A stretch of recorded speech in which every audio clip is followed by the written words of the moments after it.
JBNN keep you informed. I'm Michelle Jones. Before we get into the news, please remember to like, subscribe, leave a comment, and share the news with someone today. Now on to the news. 3 dead and 7 injured following St. Ann crash. The police are probing yet another fatal road crash involving multiple fatalities, this time in St. Ann, where 3 people were killed.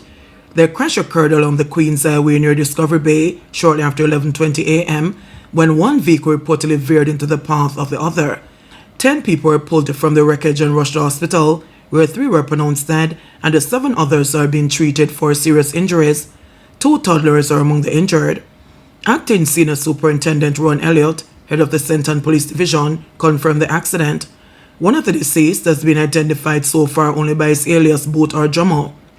Wednesday's tragedy followed Monday's single vehicle crash along the Maypen to William C. Leg of Highway 2000, in which a man and his 3-year-old daughter were killed. Some 222 road fatalities have so far been recorded, 10 more than the 212 for the similar period last year. Man fatally shot during police operation in Linstead. The police have yet to identify a man who was fatally shot after allegedly challenged a team near Linstead in St. Catherine on Tuesday. According to reports, about 6:30 a.m., cops conducted an operation along Jack Stevenson Street in D-side. Upon the approach of a premises, the man allegedly armed with a handgun challenged the team, which took evasive action and fired, hitting him. He was assisted to the Linstead Hospital, where he succumbed to his injuries. The lawman reportedly seized an illegal gun affixed with a magazine containing 5 rounds of ammunition from the deceased. The Independent Commission of Investigations, INDECOM, is probing the matter. Licensed farm holder saves bank worker from attempted robbery. A licensed farm holder foiled a robbery in the Scotia Bank parking lot on Port Royal Street in downtown Kingston about 3:40 p.m. on Monday. According to information received, a female employee of the banking institution was walking to her vehicle when an alleged robber accosted her for her belongings.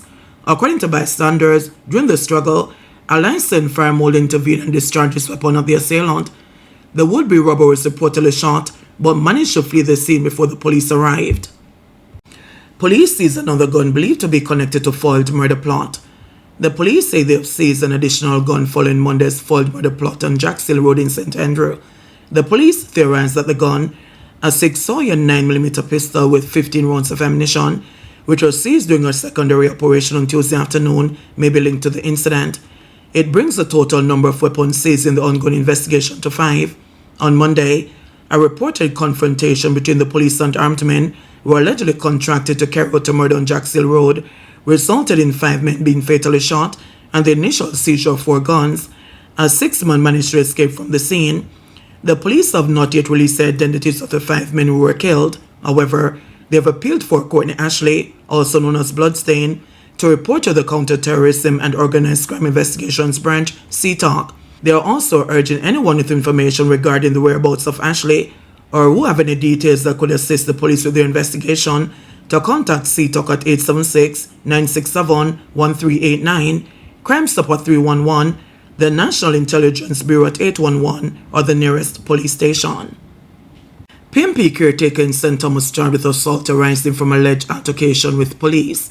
People's National Party PMP caretaker for St. Thomas West, Hubert Williams, is to appear in the St. Thomas Parish Court on August 13, along with 3 other PMP activists, in relation to charges of assault and obstruction arising from an alleged altercation with the police in Danvers Pen last Friday. The former mayor said he was served with 2 summons during a meeting called by police with political candidates on Monday. According to him, he was not provided with details about the circumstances from which the charges arise. I'm trying to know when that incident occurred because I never committed that act, so I don't know when that incident occurred, he said on Tuesday. I didn't touch anybody. I didn't use any derogatory words at any time to a police officer, so I need to understand when I assaulted anyone, he said. Denying the alleged assault, he surmised that the charges stem from his efforts to intervene in an incident in which a man said to be mentally ill was allegedly being assaulted by the police. I believe if you're going to touch somebody, you're going to have to touch them, he said. I didn't touch anyone, he continued, adding that there is video evidence that will vindicate him of any wrongdoing. According to Williams, he witnessed a police officer beating a man said to be of unsound mind and approached them out of concern. He further stated that 2 officers were present, one acted professionally, while the other was allegedly beating the man. The PMP candidate added that he simply said to the officer, "Control the situation," but the officer continued beating the man even after bystanders arrived and shared that the individual had mental health challenges. Williams said he's looking forward to his day in court to clear his name, claiming that the charges are politically motivated. Operations officer for the parish, Deputy Superintendent Michael Campbell, confirmed that Williams has been summoned to appear in court in relation to an alleged altercation involving the police, but declined to share further details. JLPs Rose charged with assault of elderly woman.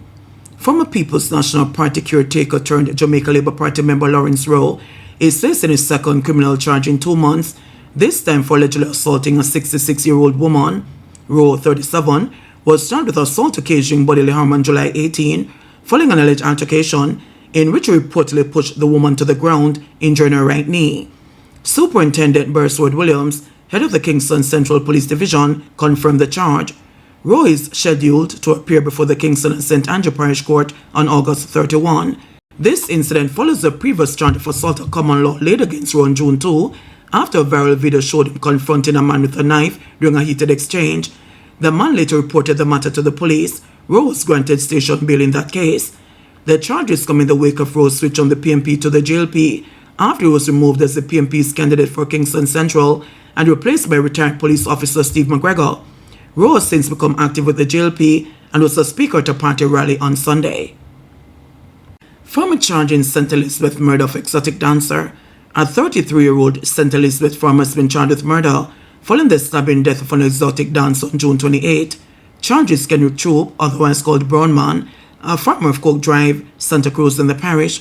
According to reports, about 4 a.m., an altercation developed between Troop and the 34-year-old Nikisha Francis Monfort, otherwise called Chocolate, at a club. Troop was allegedly seen on surveillance footage hitting the woman in the head during the altercation and stabbing her shortly thereafter. A post-mortem conducted on the body of Francis Monfort revealed that she died due to stab wounds to the torso and blunt trauma to the head. Police said Troop was later apprehended and taken into custody, where an interview was conducted and he was charged. His court date is being finalized. Car wash worker testifies of cleaning a lot of blood from Maitland sofa. A worker from the Kingston car wash where Constable Noel Maitland allegedly took his sofa to be cleaned said she was frightened by the amount of blood she saw coming from the furniture. "I saw a lot of blood like rice grain." The witness testified via video link in the Home Circuit Court, where Maitland is on trial for the July 2022 murder and disappearance of his girlfriend, Donnelly Donaldson. The witness recalled exclaiming, "Jesus!" when she first saw the blood coming out of the sofa. "This a man must dead and bleed out. Look like them killed somebody night," she continued. According to the witness, she knew it was blood because of the raw scent that was emanating from the sofa. She also testified that the blood was coming from the right corner of the sofa. The woman told the court that on the morning of July 13, 2022, a brown man in a grey car came to the car wash about 9 a.m. and spoke to her and returned with a sofa in a blonde white truck. According to her, the sofa was removed from the truck and placed where the cars were being washed. She said she then went for a degrease and bleach to wash the sofa, but was told by the brown man not to use any bleach. The witness told the court that she could remember the man if she saw him today, but after looking around the courtroom, said she did not see him present. Continuing her evidence, she said she washed the sofa with a power washer and that she had observed a dark spot about the size of a June plum prior to washing. The car wash worker said the company had a mobile unit which offered the service of cleaning mattresses and furniture. Maitland is on trial in the Home Circuit Court on the charges of murder and preventing the lawful burial of a corpse in connection with the disappearance of Donaldson. Donaldson, 24, a social media personality, swimmer entrepreneur, and customer service representative, was reported missing on July 13, 2022. Director of Elections clarifies timeline for election. The Electoral Office of Jamaica sought to clarify the timeline in which the next general election must be held. The opposition People's National Party PMP has claimed that it would not support a delay in the holding of the polls, but Director of Elections Glaspole Brown declared that the Constitution is clear on the matter. The life of the Parliament, current Parliament, ends on the 15th of September. The Constitution does speak to that in a sense that if the election is not called by the Prime Minister, and the Prime Minister, it is the Prime Minister's prerogative to call the election. If it is not called by the 15th of September, the Parliament will be automatically prorogued. And therefore, The Constitution allows for election to be held within 3 months. So within that period, that would bring it down to December.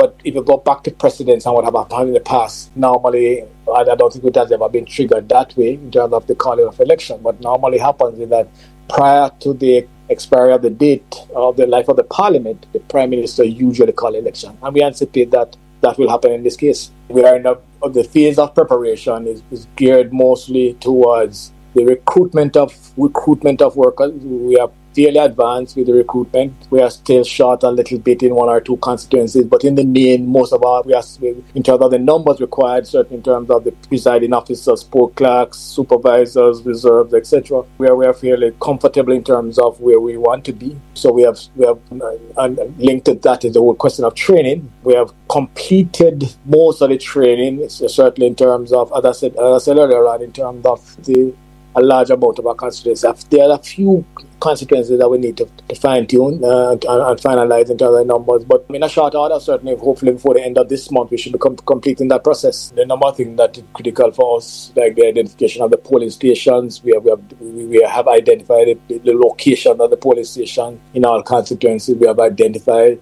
all the nomination centers with the counting centers. So there's no major challenge. There are concerns, yes, but it's not a challenge in such that we don't have a solution to. JBN will keep you informed. Please remember to subscribe, like, share, leave us a comment, and click the notification bell to receive our daily news items.